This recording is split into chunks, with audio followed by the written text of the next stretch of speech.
To address the HP printer's 0X6250E0 error code, it's essential to understand what this code signifies.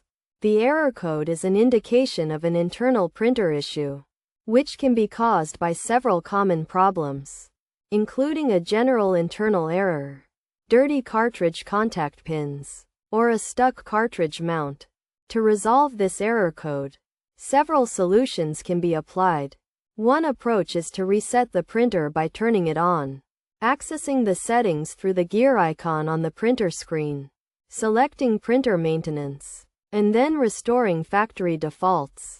This process involves clicking restore and waiting for the reset to complete. Another solution is to clean the contact pins by opening the printer's front cover, removing the cartridge, and using a dry, lint-free cloth or alcohol prep pads to wipe the gold contact dots. After reinserting the cartridge, it's crucial to check if the issue persists. Additionally, checking the cartridge mount is necessary.